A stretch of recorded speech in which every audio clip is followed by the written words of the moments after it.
This morning's discussion is going to address issues surrounding the unit system. I mean, in a way, I think the topic is kind of fairly self-evident.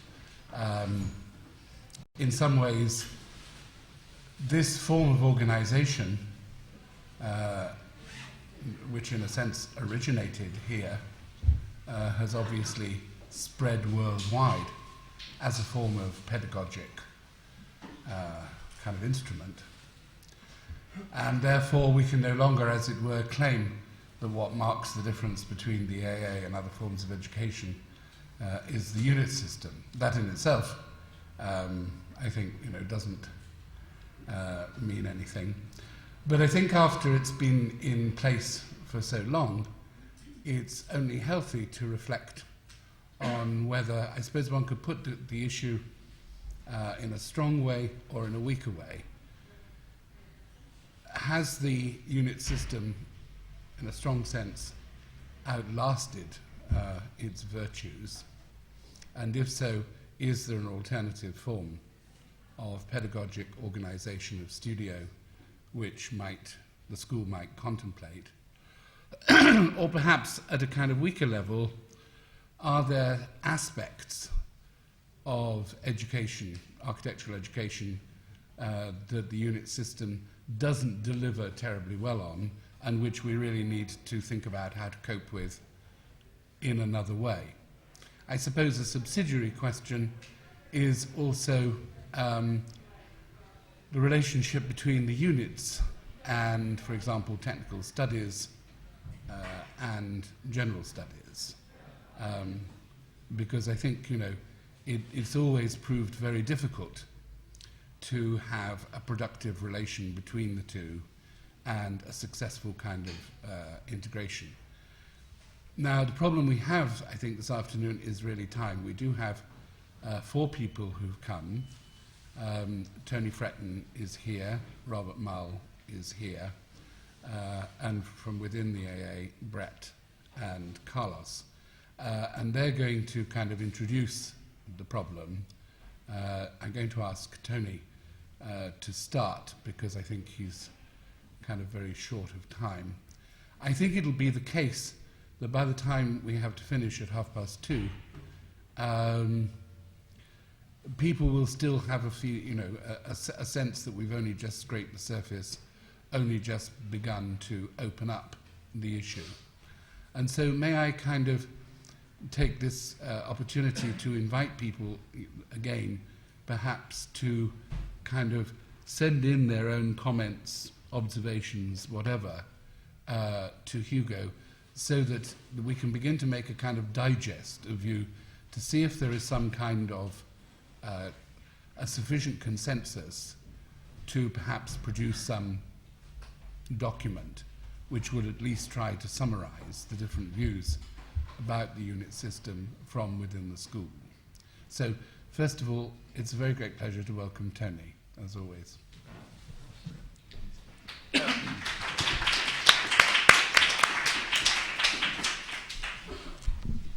Okay. The way that the unit system came into being here was that it was put into place by Michael Lloyd, the head of school, before Alvin Boyarsky.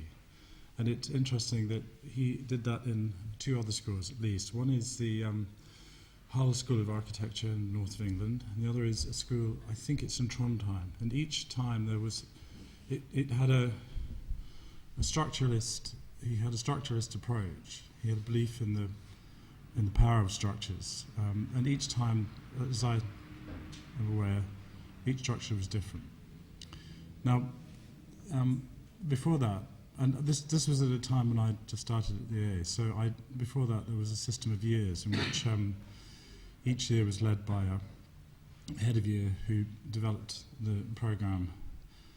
And you could say at that stage the school was a traditional school of architecture, although it always had and still remains a place of experiment. Alvin Boyarsky's tenure was the time when that unit system was put to a particular use. And it coincided, that use coincided with a condition that the school suffered, which is very particular. Until, I think, the early 70s, it was still possible to come to the school, as I did, with a grant of money from the municipality, which meant that it principally had British students, and it was a British School of Architecture.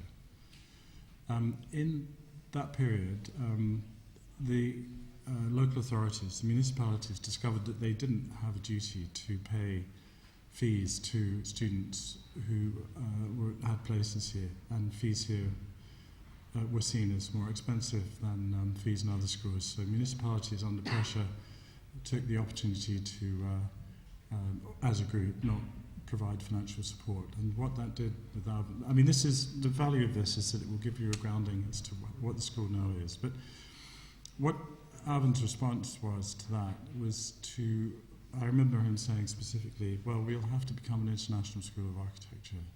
And it meant that people had to pay fees to come here, and it meant that it could no longer be entirely based on British students.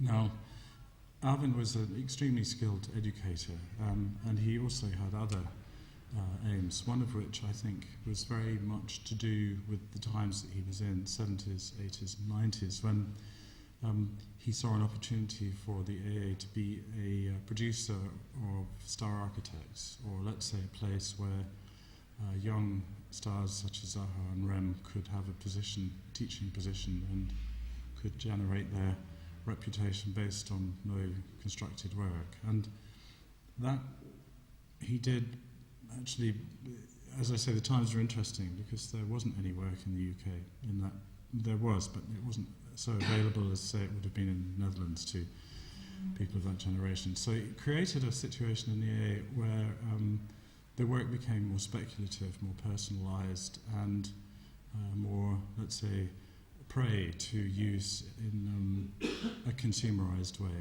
And we've seen an aspect of that for a long period of time with the influence of, say, certain American theorists, and that an outcome of Alvin's way of doing things. And what I want to say is that he was very talented, and as a head of department in the Netherlands, you begin to understand how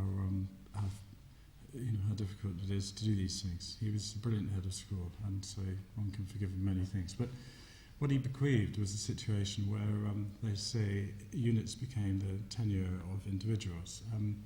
Now, I think I'll stop there because, in a way, I stopped teaching in the 90s, and so I'm not fully cognizant of what happened, except to say that I think, and I'll say this, I think Moisty was a very gifted head of school, and I think it's a great pity that he went, but he's gone now. So the question has to be, is, as Marcus said, is that system still interesting, and what does it produce? And I think there is no easy answer to that, and I think what I would do is perhaps examine it through the lens of the school that I teach at, which is another rather more structured approach. But my advice would be that if you are going to examine the unit system, then you need to look at each individual, each model of teaching that you can recognise as existing in the world.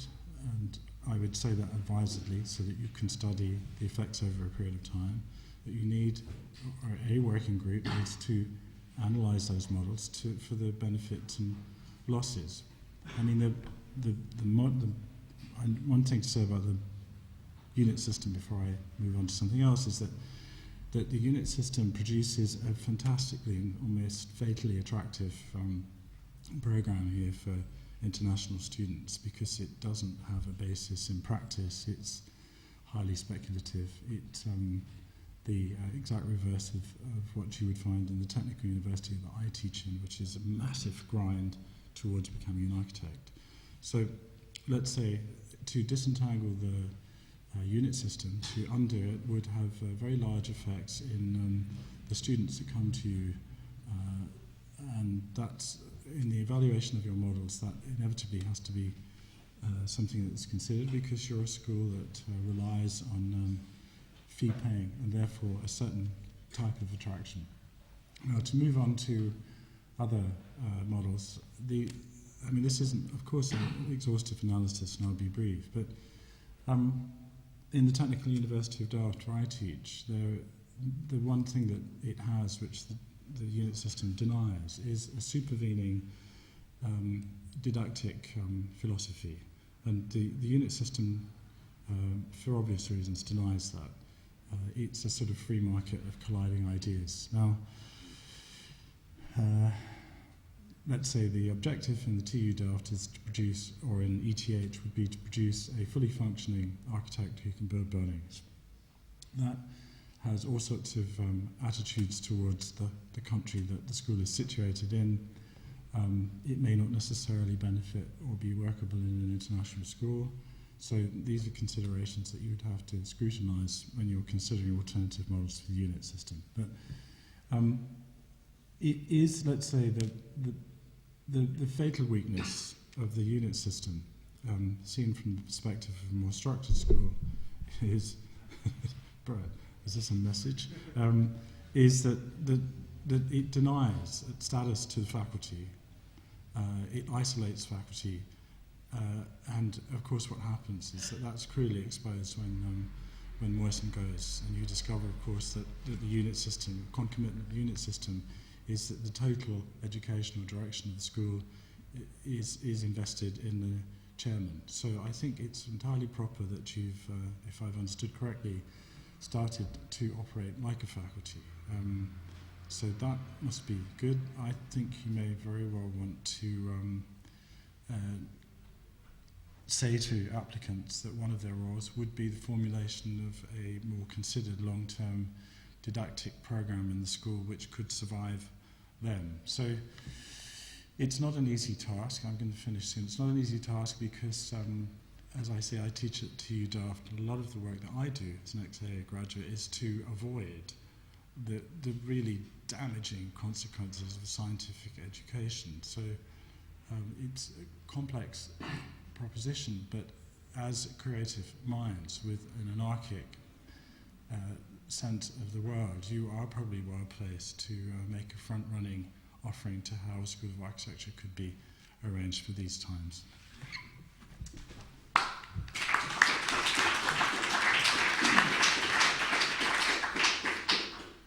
Can I ask Robert to follow that? For those of you who are completely new here, Robert taught a unit, a very successful unit for many years with Carlos, and is now at London Metropolitan. Sorry to read it, or partially read it. I wrote it this morning on the train, so it hasn't gone into paper form yet.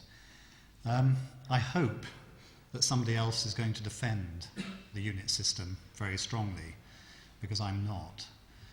So it's likely to be rather unbalanced, this presentation.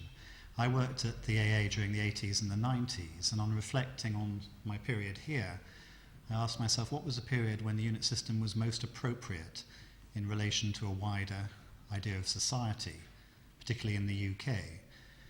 And I was left with the real sort of unpalatable conclusion that it was during the period of Thatcher.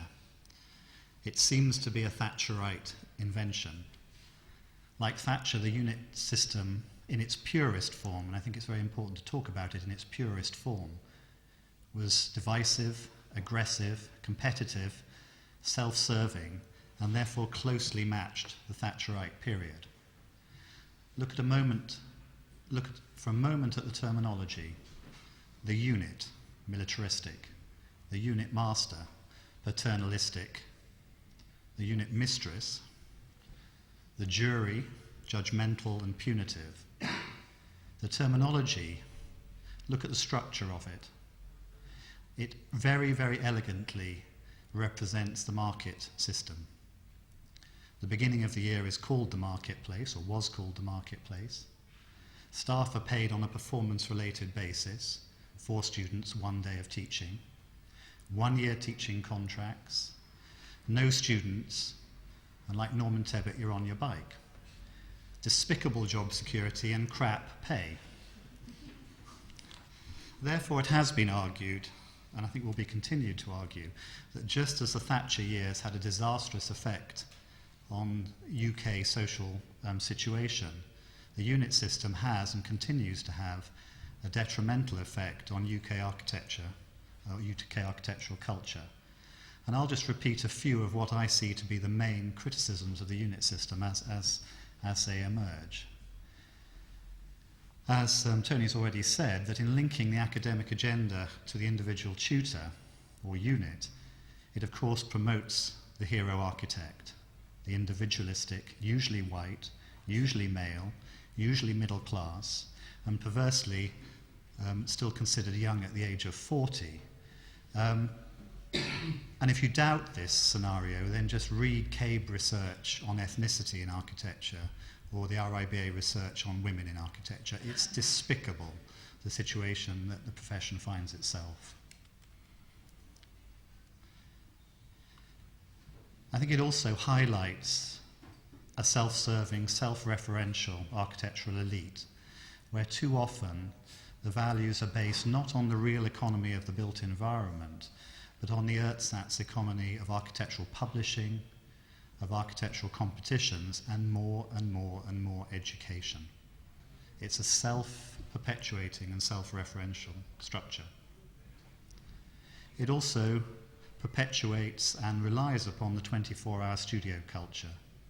There's been much written about this, but the 24-hour studio culture does discriminate against students who have to work. It discriminates against students with childcare needs. It discriminates against special needs, and has helped create what I think is recognised as an exploitative environment in practice, evidenced for Sheed saying that she's proud to pay her students on year out virtually nothing, and she's proud that they sleep underneath the drawing board. Again, refer to Women in Architecture, the report by the RIBA, where the vast majority of women, after they get to part 3, sensibly, very, very sensibly, choose not to become part of the profession, but carry on doing things which are extremely important within the built environment. Crucially, the unit system, I think, militates against sustained research. The one-year contract locks staff into a sort of academic Groundhog Day, year after year, repeating programs, perpetually repeating their greatest hits year after year after year. It really does not allow for some sustained development across years. And ultimately, and this is, I refer here to a paper entitled Knowledge, Skills and Arrogance by Rosie Parnell, again sponsored by the RIBA. It seems to be part of the gestation of a culture of arrogance which I think one has to admit the AA is culpable within. So ultimately, it rewards competitiveness, secrecy, and arrogance. And I would say those are precisely the skills that are unnecessary, counterproductive to what I see as the agenda, which is the rediscovery of architecture as a relevant and accountable social art. So, what are the questions? These are worrying questions. I think what the main question is, how does one humanize the unit system to make it capable of responding to today's political, social and economic conditions, not those of the late 70s or the early 80s?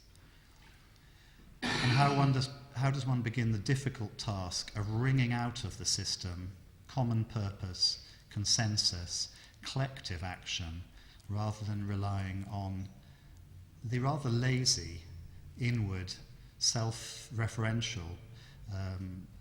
culture of competitiveness or competition?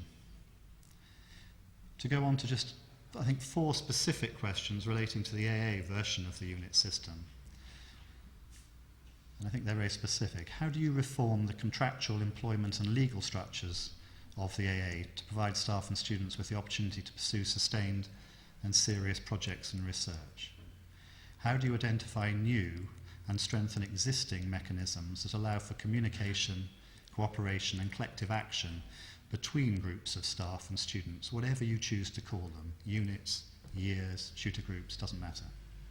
How do you reform the curriculum and the methods of assessing work, prioritise generosity, openness, inclusiveness, and keep individualism in check?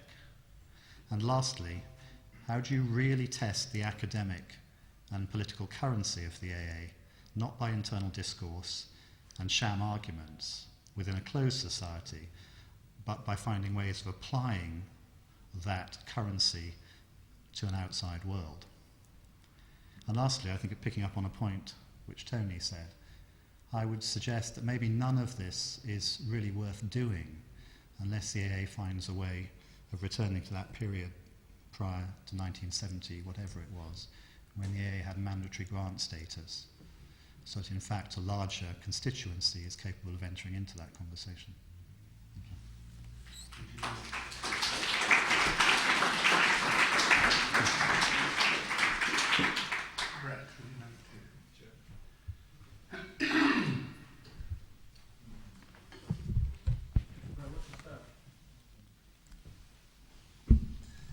I thought I would just maybe share a few facts to open the conversation up a bit. I'm not really going to argue for a particular position regarding the unit system. I think the striking thing about the AA is the difficulty with which we all circle around the topic. I think the really hard question here is how not to talk about the unit system. I think it's probably the most natural topic in the world. I think the 2-week conference on architectural education, its subtext or subtheme is absolutely what the unit system is and what it offers. I think it's neither a surprise nor a coincidence that the majority of speakers at that conference over the 2-week period are ex-diploma unit tutors whose opinions, like my own, will be framed largely out of our own experience as either students or tutors within that system. Mine are in the same sort of category. I had 2 years as a diploma student at the AA and 2 years teaching in the diploma school as a tutor with strikingly different results. I was incredibly depressed as a diploma student at the AA for the kind of problems that Robert is pointing to at the period. I was here about that time. My 5th-year tutor made absolutely clear that we were forbidden to visit other units during the 2 years. Peter Cook made clear that the point of diploma units was to, in fact, circle the body of work around a series of ideas that mattered far more than the personalities found down the hall. It was an incredibly competitive time in ways that are almost hard to describe now. I was literally banned from the unit for a 4-month period for going to work for Zaha. And as Peter said, the choices we all faced was between good and evil at the time. And it was a fascinating period. And I think there is absolutely something to that model being linked to its time in the 70s. I found the exact opposite to happen 10 years later when I walked back into the building as a tutor. My admiration for the system grew immensely when I realized that one of the striking things about the unit system is the pressure it puts on anybody teaching within it to actually form a position and an agenda within a very, very competitive setting, filled with incredibly bright people, both as students and tutors. That said, I'm absolutely sure that I'm here today as a wolf in sheep's clothing in the sense that when I had the chance to set up a completely new model for teaching and learning in the school, I called it the anti-unit system in the DRL. I think the obsession with singularity that dominates the unit system to this day is a fascinating one. I don't think it can be accounted for entirely in terms of its political history. I think it's a form of modernism that many people have been trying to get beyond with an interest in collaborative and team-based environments that are simply a part of the working reality of our time. I think design is pursued in fundamentally different ways a generation later than when the unit system was invented. The unit system as we know it is almost exactly 30 years old this year. It was fully formed, as Tony was hinting at, it was first set up as an agenda in the late 60s when people like Peter Cook were listed as 5th-year unit masters, but it was still largely a developmental model. Students went through a 2nd, 3rd, 4th, and 5th-year agenda that stressed the developmental approach to learning. You picked up pieces, and by the end, the package came together. That was the model that was challenged in the early 70s. And the model that we know of, which is a group of small units with anywhere from 11 to 22 students and anywhere from 1 to 3 tutors, is pretty much fully put in place in 74, 75. In fact, the comparison between then and now is striking. In 74, 75, there were 2 first-year units, 10 intermediate units, and 12 diploma units. Last year, there were 4 first-year units, 11 intermediate units, and 15 diploma units. The demographics changed dramatically over the 30-year period, but the structure of the school that we know was almost instantaneously formed in a 1-year transition from 73, 74 to 74, 75. And that was the period that Robert was referring to when local education grants were withdrawn and the school completely reorganized itself. There were 641 students in the school in 73, 74, and nearly 400 of those were UK residents. That was the figure that changed dramatically the following year. And interestingly, this unit system, as we know it, crystallized almost immediately around that change in the demographics of the school. I think the approach to the unit system that's interesting is to treat it like any other material within architecture, which is a material to experiment with.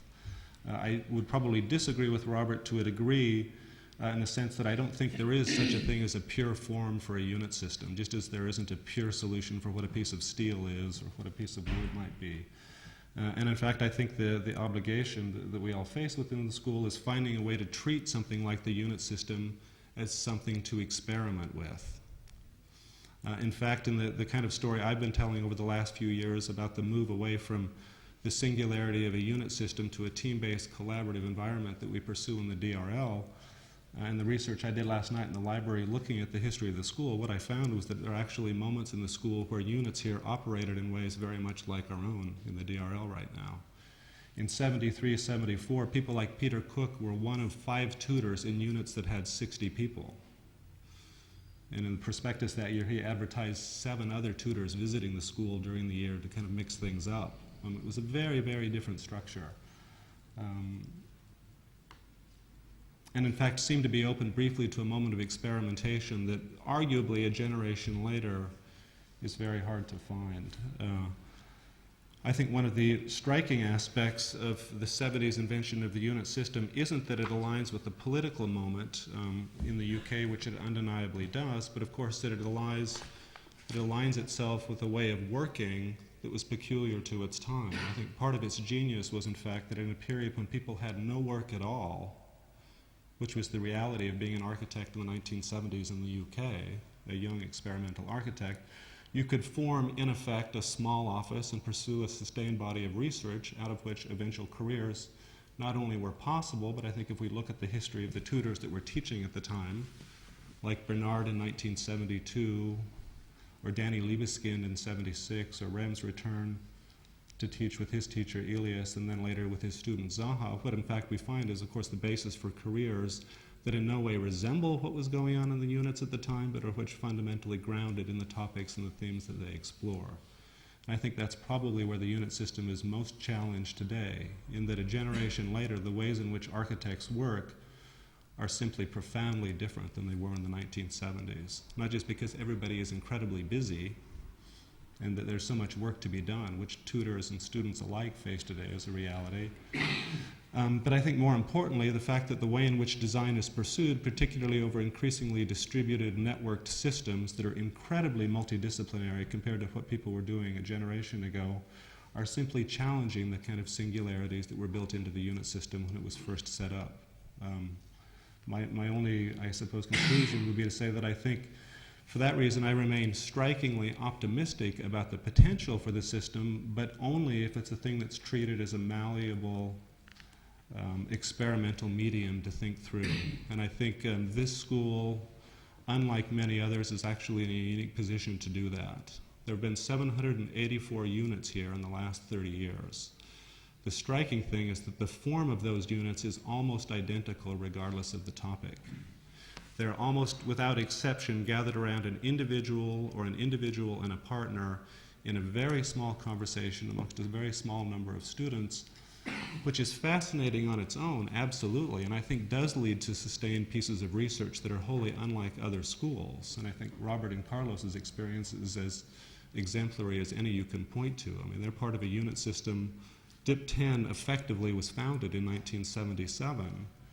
When Bernard starts teaching with Nigel takes over in 79. Carlos and Robert join in about 1983.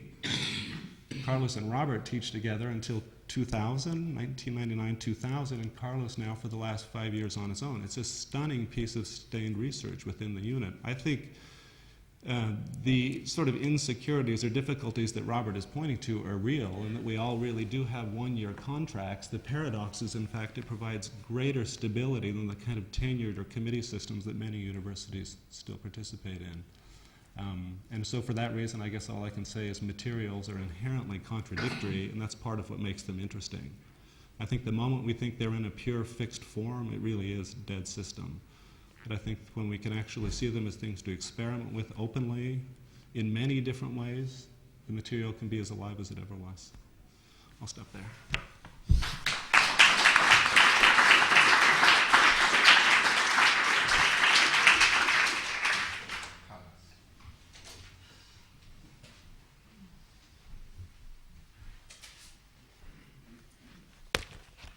Right. Well, I was hoping that it was going to be more of an open debate rather than what we're doing. But I think I'll follow on from just a point that Brett made. The idea of malleable, it seems to me, what's important about it. And I think my first point I put here was that the unit system is fine. I don't particularly have a problem with the unit system itself. I think as a system, it actually works.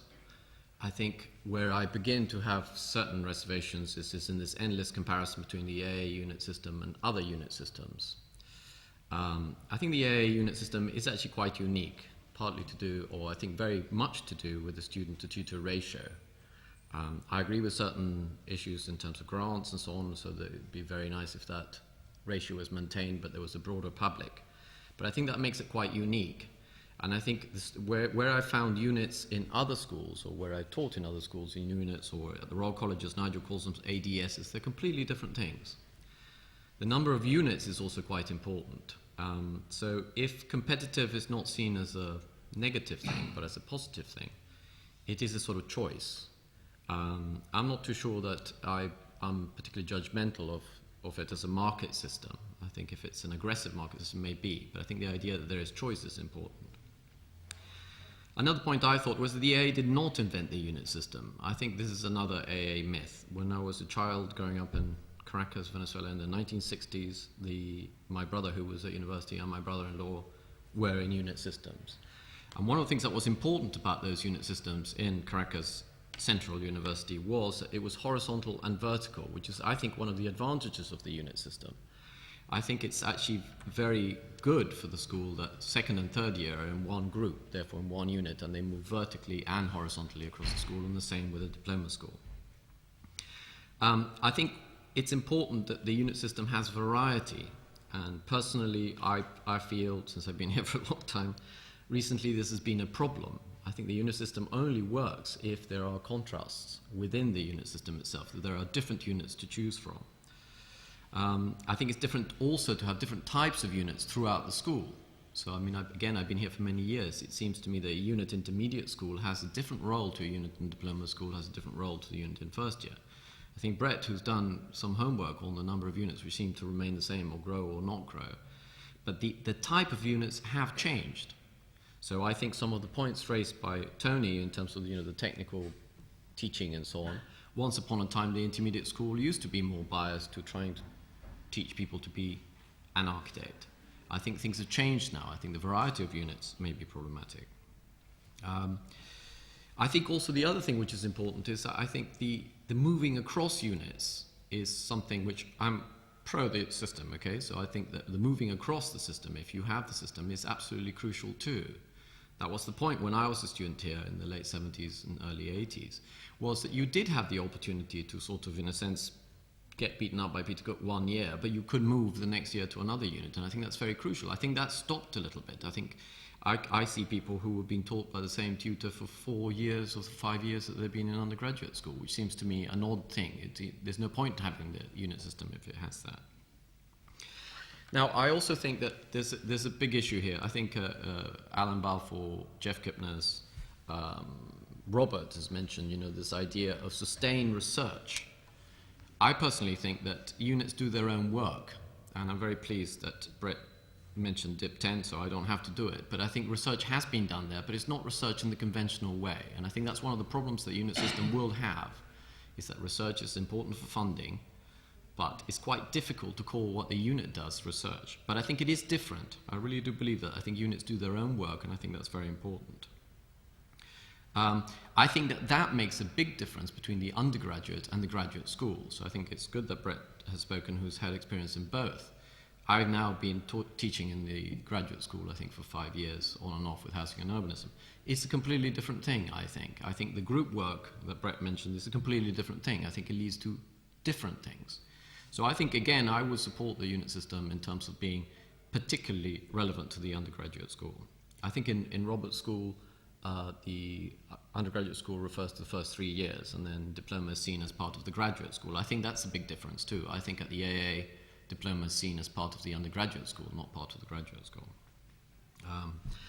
I think also the unit masters are important, and there were lots of heroes, and there are lots of heroes, and there are lots who want to be heroes, and so on.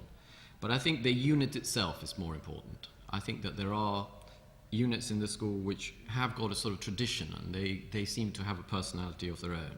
I've recently been writing an article about the psyche of the unit master, and it seemed to me that what was more important is the psyche of the unit. I think the unit can produce some amazing things just from the tradition of the unit, I think. This shows that there is some continuity despite the one-year contracts and so on. I think it's the students who make or break the unit. I think it is a market. I think that it's very difficult to make the choice, but I think it's the group of students, in my opinion, that actually make good or bad units. Now, I also feel very strongly when I was writing this article is that units should not just be stepping stones for ambitious unit masters, which is actually a lot of the times the case. I think that some very famous people sort of grew out of units at the AA, but others are actually, I think, have exploited the unit as a place to sit for a while finding something to write. I find that very wrong. I think the unit you have to give the unit enough time. The unit has to be related to the outside in one way or another. So in that sense, I agree with what Robert is saying. I don't think it can be an insular conversation. I also think that there's another problem. If we see the unit as a market force, then this is, again, I think happened recently. I don't think units should be judged on popularity. For instance, as an example, I studied in my 4th year with Robin Evans.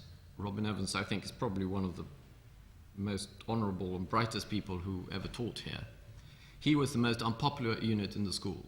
So if he had played that game of, as Robert was saying, if he'd done a Mr. Tebbit, he would have left. And I think that would have been a disaster to the school. Maybe he wasn't the most charismatic teacher, but he was a brilliant teacher.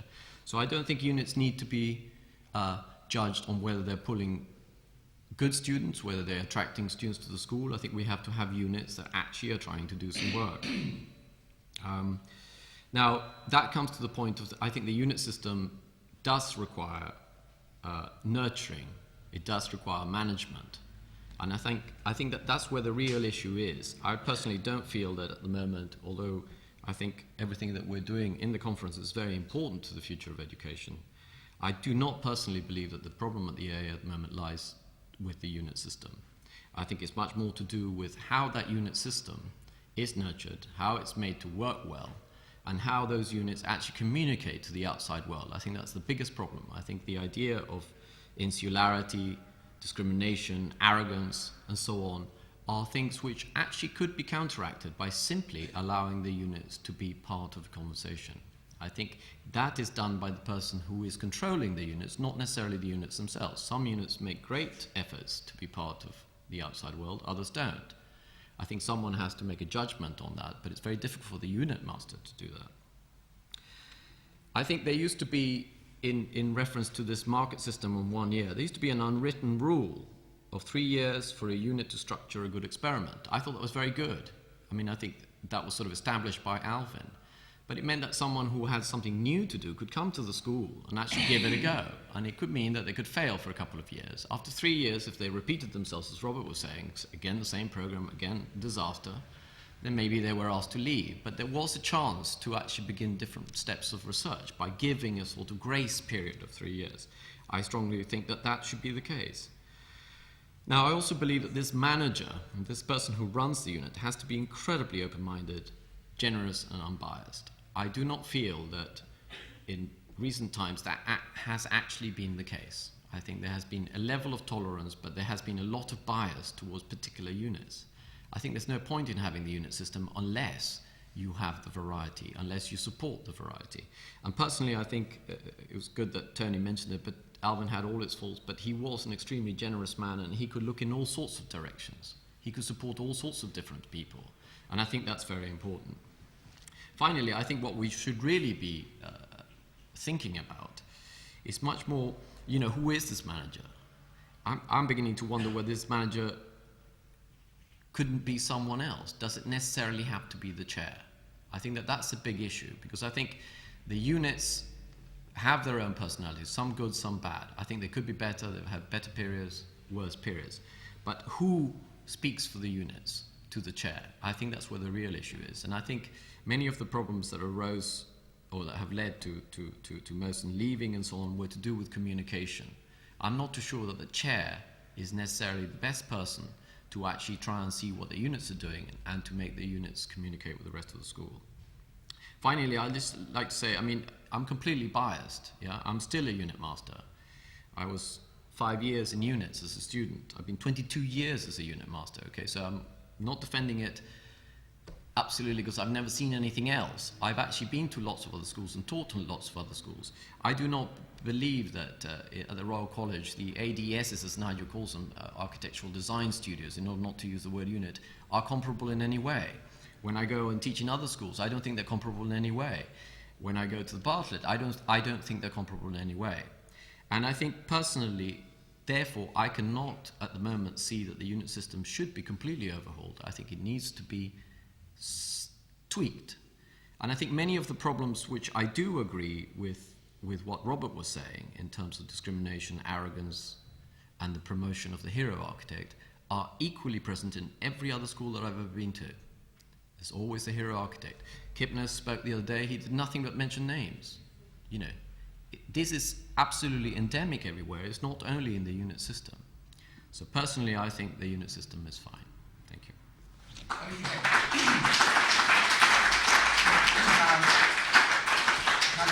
Before I turn it over to the floor, maybe I could just make a few kind of observations from the outside. I suppose, as it were, the gulf is largest between Robert and Carlos.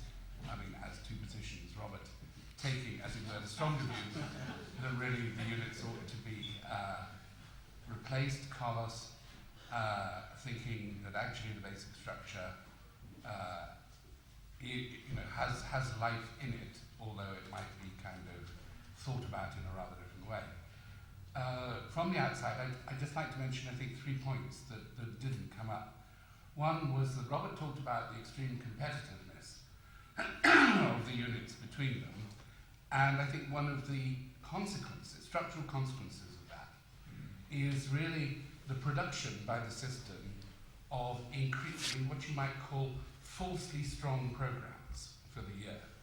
I say that because I certainly remember a few years ago watching, I thought, a very interesting European architect fail. She had no real ambition to run an incredibly strong program. She wanted to run what you might call a weak program, in which students would identify their kind of architectural interests for the year, and she would what used to be called teach them. One wonders whether one of the current problems is that programs get produced which are, in some sense, too strong, have to become increasingly kind of both more public but somehow more obscure, and finally, since the kind of influence of Bruce Mao, kind of illegible in the prospectus. And I do think that there is that problem. The second problem, I think, that we haven't kind of talked about is the relationship between the units and the kind of and their role in the institution as such. Again, Robert said, the problem with the unit is that it sounded as though it had a kind of military background. Of course, that is true at a certain point when the American armed forces reformed themselves in the 20s and 30s. They moved to what you might call the unit system. They gave up really regiments and battalions, thinking that a group of 10 or 12 people working together with a kind of junior officer constituted almost like psychologically a kind of a thing that would bond together and give cohesion through the year. And I think it's important, to pay attention to that sort of what you might call psychological aspect of the unit system. Were you to get rid of it, there would have to be other forms within the school which enabled students to identify with things, let's say, below the level of the year or something like that. Having said that, could we invite contributions from the floor?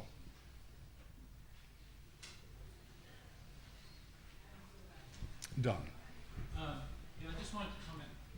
I'm a little surprised. I mean, I'm not surprised about the position Robert has, but the statement that somehow the unit systems didn't constitute research, because I take Brett and Carlos's point. I can't think of any school except at a graduate level where work isn't actually research-based in the sense of agendas that are established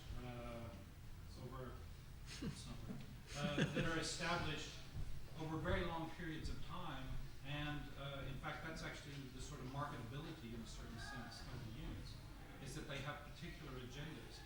Almost every other school, particularly in the American context, is established, and it partly has to do with longevity. I mean, a lot of schools teach by a semester system. So the idea that you would actually have one tutor for a whole year is itself a break from a lot of conventions. The fact that you could stay with that person for 2 years is another extension of that. And I think that as opposed to a kind of repetition of basic knowledge each year, which is the case in most American universities, the fact that it's an evolutionary trajectory through the unit system totally debunks the idea that the AA is not research. I think the empathy is that is the lack of Is it on? the lack of a broader critical framework within which what is proposed as research can be studied, can be examined, and it is endemic in the school that it doesn't have to defend itself in powerful terms. And I think that there's another issue here, which is that the lack of a structure between the chairman and the unit, which I think, let's say it might be a faculty body, gives that forum in which things can be properly debated. And it means that a unit system won't simply be the perpetuation of somebody's whim, but it has to, let's say, be more openly discussed. But it also allows the possibility for, let's say, a commitment by the unit masters through representation in that body to what the totality of the school means and what its relevance is in the world of architecture. And that is, from what I can see, and has always been, sorely lacking here.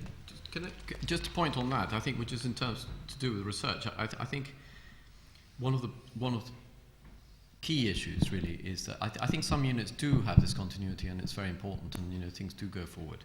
But I think, if my understanding, in the graduate school, it's absolutely crucial that research is, in a sense, written in stone, and then people work on that, if you see what I mean. And I think one thing that I do miss in terms of the variety of the units, I mean, there used to be units that, to be quite honest, could never have been research. And I'm not being necessarily damning about that, and maybe I do agree with Robert in some of this, it was a bit of a hero unit, but, Peter Wilson didn't do research.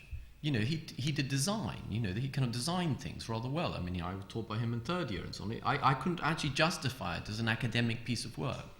And I think that's where the difference actually lies. I think there are some units which actually do have a trajectory which could actually be shown on the outside as academic work. Others, I think, should be accountable in the sense that they should relate to something that's happening in the world. I completely agree with that. But I think, on the other hand, big difference between a unit in the undergraduate school and something in the graduate school is that there could be a possibility where you have a unit where someone just teaches. And again, Peter Cook's unit, which I saw all the way through, Peter Cook was partisan in the sense that, you couldn't talk to Zaha if you were in his unit. But on the other hand, he'd have a whole year where they designed buildings to do with water. I can't justify that as research. I could not see where it was coming from and so on. It was actually, he wanted people to design. And when Robert and I taught firstly in the diploma school at one review table, we were horrified by a project which we thought didn't have that much behind it. And Peter Cook just simply said, well, when you start a project, you start drawing on the left-hand side of the piece of paper and you end up on the right, and that's the project. Now, I'm not saying that is bad. I'm saying that there was a point in which there was that variety of unit in the EA, which was great, and the students could make a certain choice whether they wanted to be architects or whether they wanted to discuss a particular theory. Presumably his wife starts on the right and goes to the left.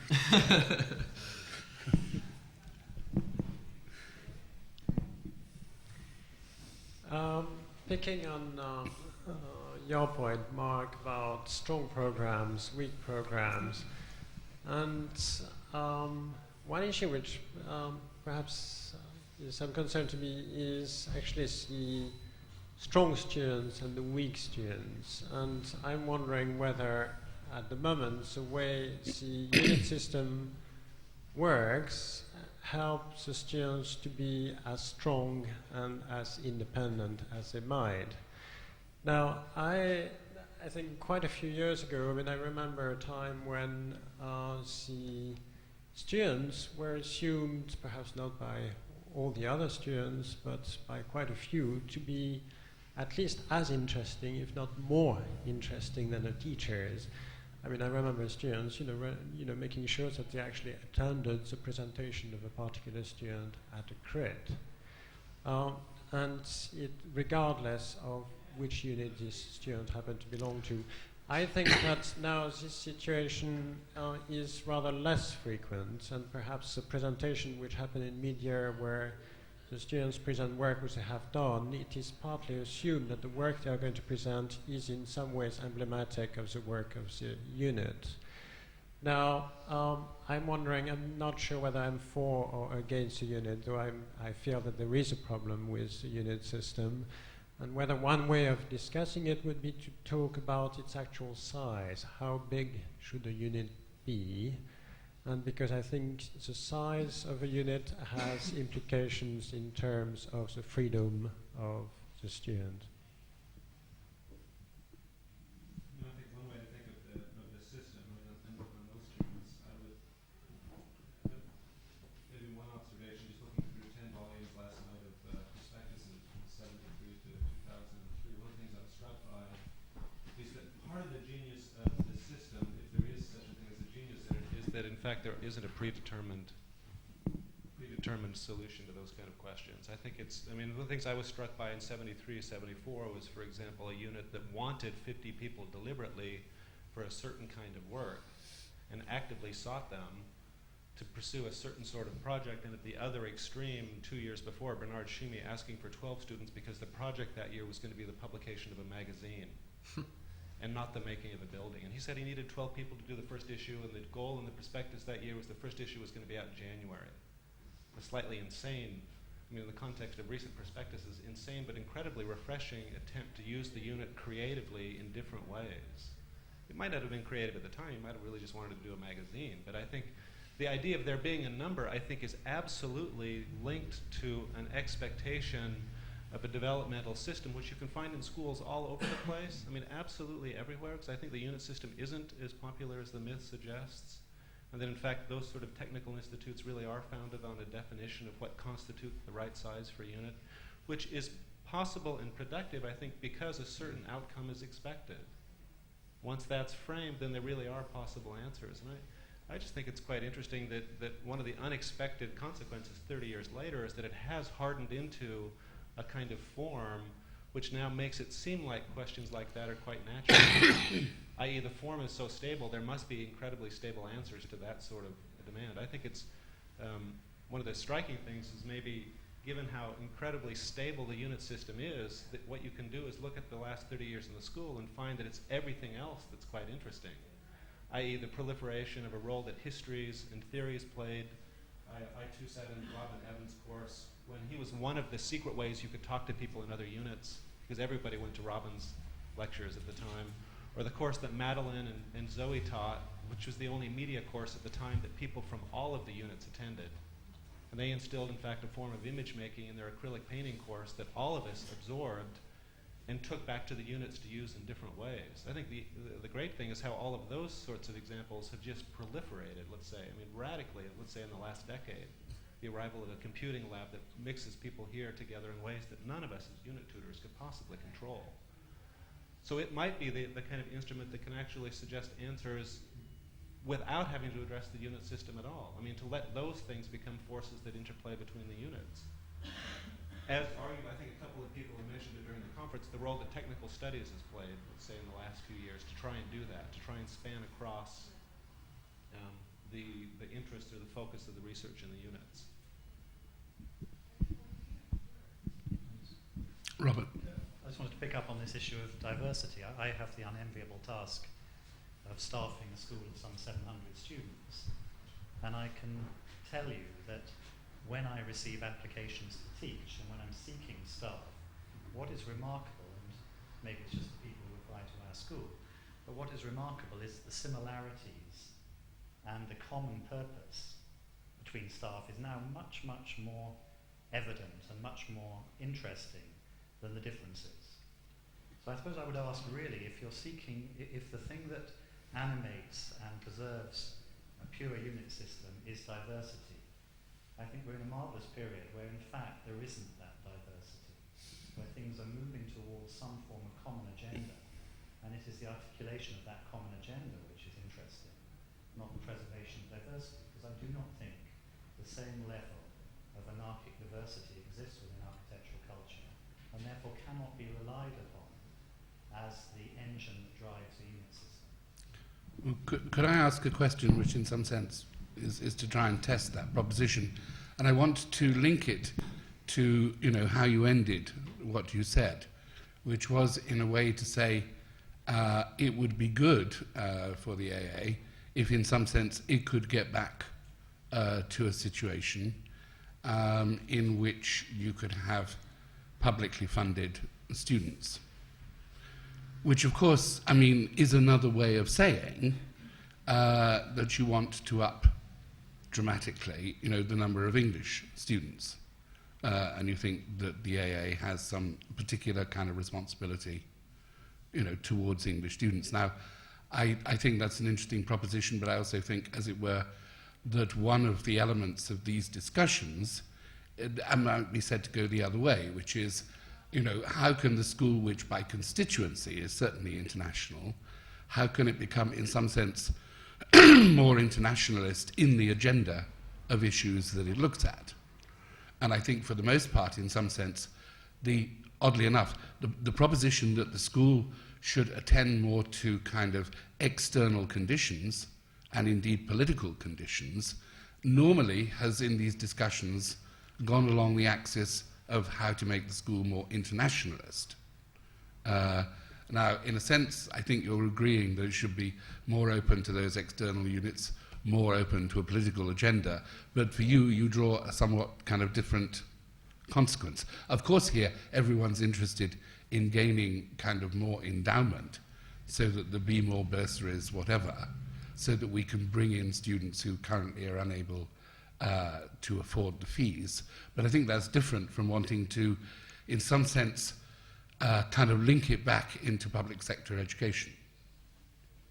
Well, the difficulty with linking it immediately, I mean, it's occurring to me in this discussion that of course, the independence of financial independence has a huge benefit, because at Delft, because we're government funded, it means that the government interferes at every level with the education system, and a large amount of what we do is to obviate their effect. I mean, their effect is almost entirely negative, and so by not having that, you relieve yourself of a huge amount of work. But I'm also beginning to become more convinced of the interest of the unit system. I mean, the expositions that you both made are very compelling. And I suppose what my observation boils down to is a way that the school can accept information and knowledge from the outside, and also can subject itself to more stringent criticism. And it's occurred to me that actually in London there are a number of us who are teaching in other schools who can bring these perspectives, and that it would be entirely interesting that we would be available, or people from the outside who are friends of the area would be available to show other perspectives. You know, that in a way you could disabuse yourself of the worries that you have in school, because we could show you the negative side of what you might be imagining. Just a quick point, just on the diversity, really, is that I think it's quite interesting that I think, again, it seems to me that the difference that I talk about in the units and so on is related to the nurturing. It's difference that is born within the school. And I suppose I was very spoiled to see lots of different units that were born here, or people who were given an opportunity and then something emerged here, which I think is quite different to Robert's staffing problem. I personally think that one of the issues that has happened recently in the school, which I'm not a great supporter of, was that the diversity was bought from outside. So I think units were bought in to form part of the culture. And I think one of the strengths of the unit system, and in a sense, I mean, Tony is a good example. I mean, Tony, I wasn't around when he was a student, I was a schoolboy, but I have seen Tony through many years that I've been in the school, and you know, when I was a student in the intermediate school, Tony was doing some very interesting things and difficult things in the art world and so on. You came back, your unit before you left was a very political unit, so there was a different, in a sense, not a gender, just a different person. He'd grown into something else, he'd become something else. I think Pascal Schoening is an amazing example. When Pascal came to the school, he's been here as long as I have teaching. He came with his technological projects, he had an office in Berlin and so on, and all of a sudden this whole emergence of film and the relationship between image and architecture emerged in the school. So I think there's two types of diversity. I think a school can allow things to grow here. I think Don and Raoul came together and started something. You know, I think that's one way of doing it. Another one is to actually go and shop for the diversity, and that's quite different. And I think, I don't know how one gets that balance, but I think the importance is to allow that diversity to evolve. And therefore I go back to the idea, although people here have been everybody's on a one-year contract, just about. You know, I've happened to have been here for 20, so I mean, on one-year contracts. I think there is a possibility for this evolution to take place. And I think that's a different type of diversity than taking someone who's, you know, good at technical, someone who's good at culture, someone who's good at history, which has never worked. I mean, in the Balfour years when he tried to do, you know, a high-tech unit, so you got someone from Grimshaw, someone from Hopkins, and someone from Foster, you know, you put them together, try and set up a unit, it didn't work. So I think one has to be careful with that, and I think there is a unification, but I think of ideas all around the schools. But on the other hand, I think there is a tremendous possibility, and here I agree with Tony, in this school, because we don't have so much bureaucracy, because we are not so accountable as a school, I think the tutors should be accountable to the outside world. But it is a great advantage. Could we go back to, because Robert didn't get an opportunity. I mean, on the fund, I mean, I think this whole issue of bureaucracy, having been somebody who deals with bureaucracy, I mean, it's just a complete red herring. You just deal with it. I think there is a moment, a very, very particular moment politically in terms of higher education, which is a combination of the evident distress of art, the evident distress of the RIBA, government beginning at the highest level to rethink the way in which architectural education is structured. If the AA wished to pursue government hefty funding, I don't think there's a better moment for it to do it. Mm. It's a very particular window of opportunity. I think just one addition to I think one would be in complete agreement with you with that, and I think one of the things that we've had at this conference, we've had apart from who's our first man? Paul. Apart from Paul Finch, there has been very little mention of the RIBA, and I think that is absolutely crucial, and I think that's part of the undergraduate school. Now, whether that is to do with the unit masters is what I'm not so convinced by. I think that's to do with whoever is in between the units and the outside world, and possibly the chair, and that maybe that is not the same person. You are validated by them. Yeah, that's what I mean. But is your argument we should join the public sector? I have a slightly Robin Hood aspect to it. I think you could set up a system that cross-subsidised between your existence as a private school and existence as a publicly funded school. And I think that would be entirely appropriate. I mean, I think one of the things I observed in the debate about UK higher education most recently, one of the striking things is the way in which, of course, the AA is becoming more and more like all the other institutions already in terms of its funding and financing. And I think as other universities, particularly up the street, become more expensive each year, of course, the AA isn't in the unique position it used to be. It's actually much closer in cost now to those schools than it ever has been in its past, and all suggestions are that it's going to in fact become much closer. I think in terms of the larger context, of course, it's still an absolute difference, but it's often sometimes striking and depends upon silly things like international currency fluctuation. And that's one of the diagrams that always floats around the AA, which is the demographics of the school largely mapping to the fluctuation of international currency prices. And that's a trend that's absolutely unchanged over the 30-year period, despite the demographics.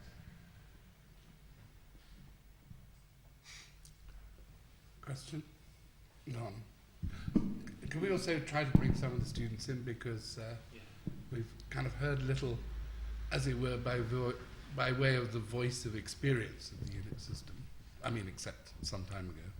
I just wanted to, I think Carlos brought up this notion of management or nurturing.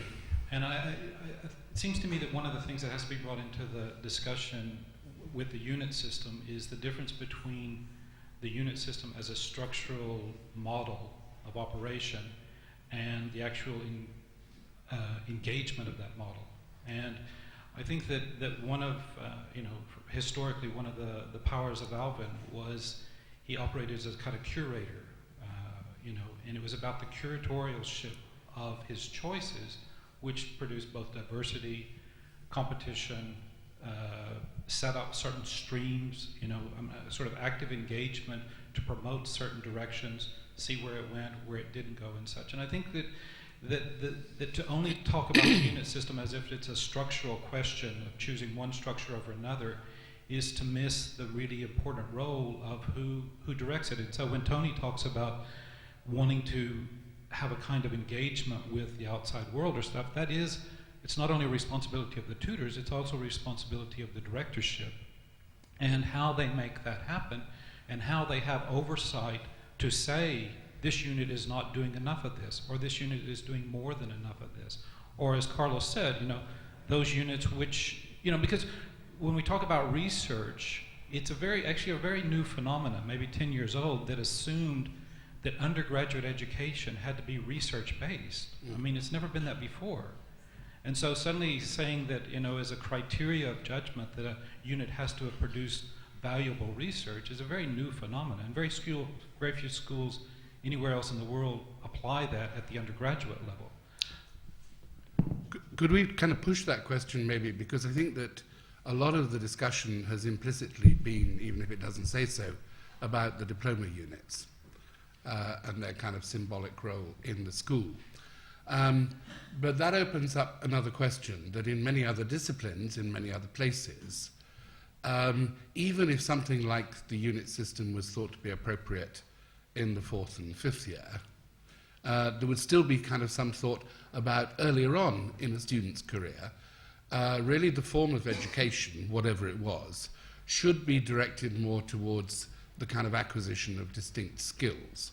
Now, if on the other hand then you put the kind of the unit system back and back, first of all into intermediate, then into the first year, whatever, you're left with the question, what do you think about those skills which students still need to acquire? Where else outside the system do you expect or will there, to be gained? Otherwise, you have a problem. I mean, the image from this year that's striking about this question of skill learning that happened in the first week or two, and I'm sure some of you, lived through this, was that incredible queue that started somewhere like on the other side of London and ran out through the front door and around the corner, and it's Mark and I were walking out after our first seminar, and it was people trying to sign up for the computer courses. And it was a fascinating moment where the idea of, and that's often how computing, even in institutions like this, is still treated as a subject and skills to attain to then go and have the conversation upstairs. It's striking the presence of those kind of things, those kind of events within even a school like this that are absolutely the material that I think challenge our assumptions about a unit system. I.e., people, and I think they started at something like 7 or 8 in the morning lining up for these cues. I mean, they were trying to get a particular program with the expectation that their lives in the unit would be dependent upon skills of a certain type to then have the conversation they were going to have with their unit teachers.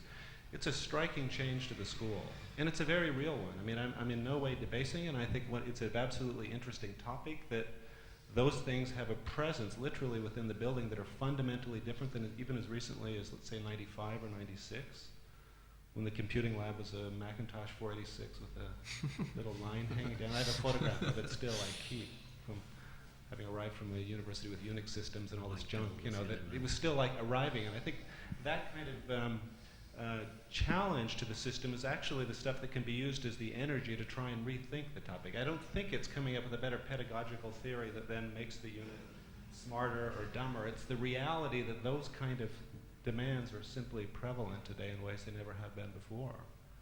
And I think for that reason absolutely open to experimentation again in ways in which the unit system was a generation before. Well, there is an argument that the AA could be just the last 2 years of an architectural program. It could receive graduates from schools which are dedicated to skills such as Mark is talking about, and that it could concentrate purely on what it does well, which is on the development of practice and development of ideas in practice. And I think it is a key issue that it's something that isn't addressed in the school, which is do you or don't you want to produce functioning architects? And mostly you don't. And that doesn't have to be a disgrace. It's that you could recognize that and say that that's what other schools do.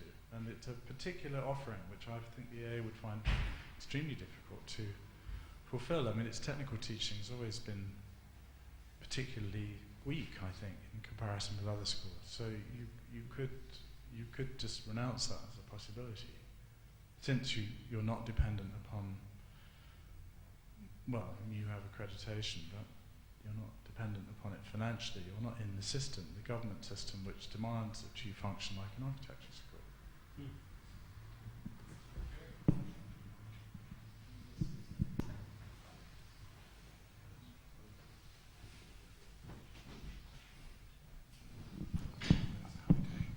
Just in relation to this discussion about finance and grants, I find always very puzzling the way in which in the school we talk all the time about the political role of the school, about our internationalist work, about engaging with the outside world.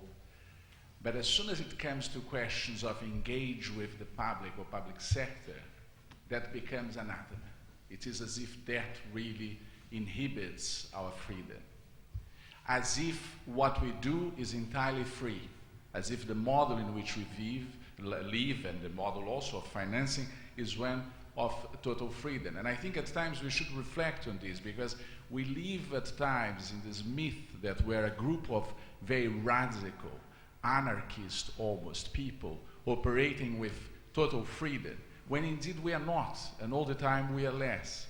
And I just remind people of the fact that Boyarsky was very keen in reestablishing the AA in the mandatory list. And when the AA was in the mandatory list and there were grants, the AA was not part of the public sector. It did operate very radically. So I don't have an opinion, quite frankly. I don't even know how, when Robert raises the question of grants, I don't know how that would be feasible. What I find unacceptable is the way in which we immediately, as a matter of principle, dismiss any engagement with the public sector. Let me just remind the school, you probably many of you know, in the graduate school we have had to start engaging with rules and codes of practice of higher education and graduate studies in Britain. And I don't think it has been detrimental to the quality, the variety, and the freedom of the work we do. So. No, but I think one way to answer, just to suggest in terms of the question, one response would be that in fact, this, I'm just trying to think of an example. We in the last year received grants, a couple of different grants, both of which it turns out are publicly funded. And I think the kind of grants Robert has in mind is a particular kind of grant of its time. I think the effect it has on students can be found through other ways. The ESPRC grant that we just received, for example, the DRL, is £40,000 of cash for our students. I mean, not for anything else. For us to do what to invest in a 3 or 4 year research project, it's not handing out money student by student, but it's real money. The interactive models that we installed a year or two ago upstairs that were in Graz, which, and I can remember poor Moisen telling me this last year, he thought he just, you know, everyone was coming at him saying, you gave the DRL all this money. It had all come from the EU Capital Cities Fund. I mean, it was £10,000 they just wanted to give to people to do research projects on. I think those kinds of things, interestingly, are more available than ever, and absolutely available for anybody from within an institution like this that are always trying to seek out creative sources of funding. They will not give it out in the kind of formulas Robert is hinting at, which is on a student-by-student basis to go attend a school and do your thing. Funding, particularly at the research and grant levels these days, are absolutely tied to project-based, and I know you guys have been through the same thing with HNU. I think it would be another one of these very interesting mechanisms to try and open up this idea of research, not in an abstract pedagogical sense, but in terms of the possibilities very specifically within an institution like this. Certain unit agendas are available for money, period, and certain aren't.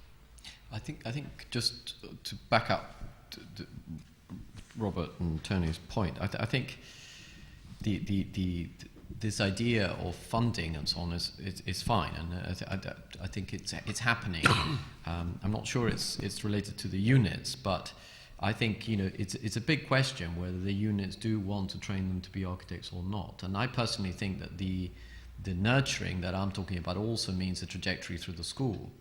In a lot of schools where I teach, where you only do your 2 years or your MA or whatever it is, like in Housing and Urbanism here or at the Royal College, there isn't that much time.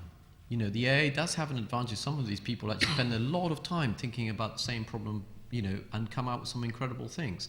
Now, I also think that a lot of these people who do research actually make very good architects afterwards, and some of them are partners in big firms, some of them set up, some of them go and work for the GLA or work for community practices. I'm not saying that they don't. I think we mustn't, when we talk about research and the funding, we mustn't forget ARB and the RIBA. I'm not saying that they're particularly interesting things. I'm a member of ARB because I have to be. I'm not a member of the RIBA. I'm not particularly interested. But I'm still a professional, and I think that is a question that will always be there. And I think grants did mean that if you were 18 years old or whatever it was, this was an option to come to it, just out of the blue, not because you knew particularly you want to come here, but people just came here, like you would choose any university. And I think that's something we don't have at the moment. I think we are actually technically cheaper than the other universities for foreign students. Yeah? I think we're very close to that. Yeah. So in that comparison, we're doing fine. But I think for the British students, it is quite a problem. And I think, you know, to just depend on scholarships, which is what we've got at the moment, we've got some very generous ones too. I mean, there's a lot more places than there were. There aren't that many people that come and do diploma here after having studied somewhere else like they did before, like Robert did, for instance, and so on. And I think that should be addressed. And I think it's very important George has brought it up. Alvin worked very hard to try and re-establish that. He wanted an international school, but they worked incredibly hard to try and get the grants back. The amount of funding that, I mean, the other benefit of being within that structure is you can change that structure. And the other benefit of it is that the amount of access to large forms of funding, government funding, European funding, that follows from being part of the mainstream, albeit an irritant within the mainstream debate, being part of that, knocks these little EP, you know, these AHRB grants are completely out of the window. I feel quite passionately that if you have the ability to get funding, you have a duty to do it. Absolutely, yeah. And indeed within that, I mean, it's also important, I think, for people to remember, although it's very much against the public conception of the AA, that actually kind of unit cost for unit cost, the AA is a lot cheaper to run than, say, the Bartlett per student. If you think about, you know, the total transfer of public funds, 50% of which will immediately be stolen by University College for administration. If you add all that up and divide it by the number of students, the actual unit costs of students here is much lower. It may be in what's called the private sector, but it's actually cheaper, and therefore, you know, could constitute an argument for being funded. Make a profit. there's a Schumann.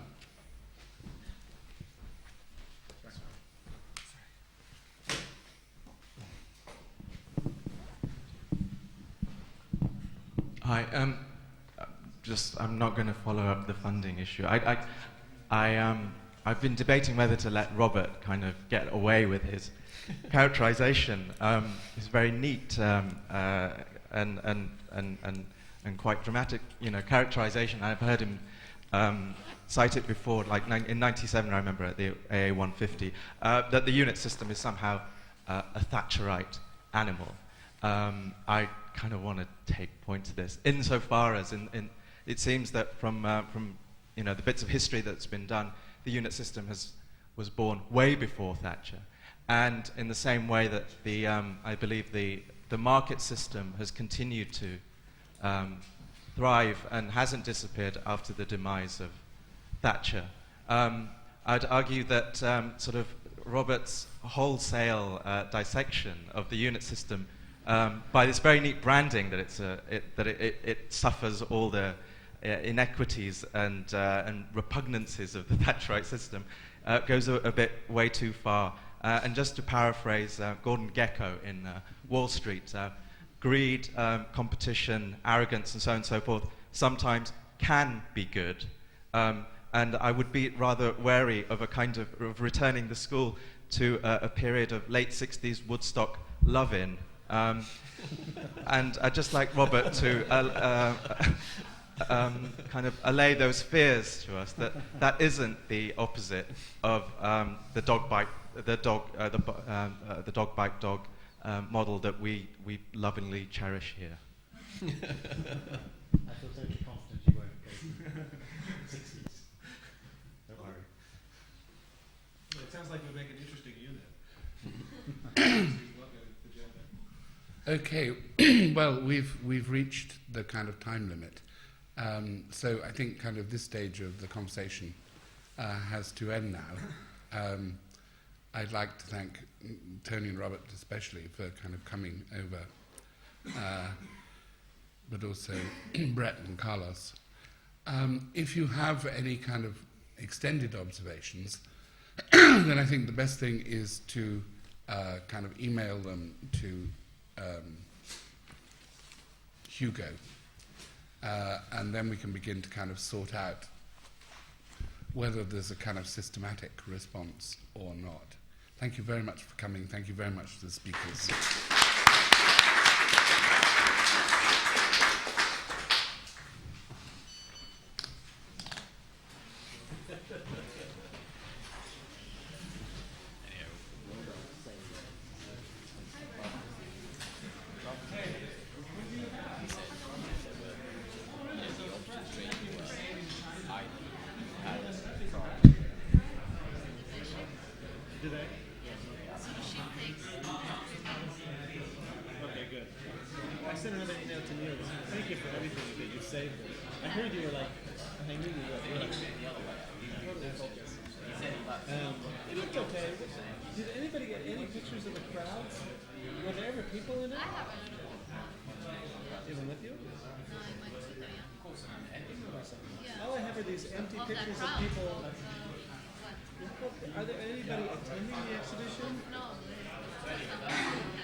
People focused. I don't know how the model So all I hope is their insurance. So we can get money from compute. So what are you gonna do now? Are you at the office? No. Are you gonna go? Maybe I'm going to see. I like that. No, I want to see what I can. Is that right? See what they can do for you. No, I want to see other ones. Yeah, good. What were you doing there for the? Soho. Yeah. Yeah, we were working differently. They are working with lab architecture now. Well, the project. So you were at Soho. Yeah, You no. weren't at Soho. No. Michele and also Emiliana Soho. Soho, yes. Okay. I see. And so at the time, I mean, it started with the Zaha stuff at Soho, but then it became Ocean. Yeah, That makes sense. Yeah. And it was good, no? Yes. You enjoyed it? Pretty cool. I was very sad to come. Yeah. Why did you leave? Well, because the project was over, and you have to decide at what point if you want to still get this frustrating yes or not, or just came here and do something. Which project? What do you mean? What project was over? Sahas. Oh, right. Oh, that's too bad. And they called Saha again for another project, and then they canceled Saha. And they called, at the end, they are going to go with this, this Korean guy of Hiroji. Roji. Hiroji. Yeah. Huh. It was nice to see all Is these that architects. the wavy roof person with the grids that kind of go like this? Yeah, well, they are going to do this now, this CBD project, the famous CBD project. Well, with him, it's like Huh. this. Well, that's too bad you guys didn't get it.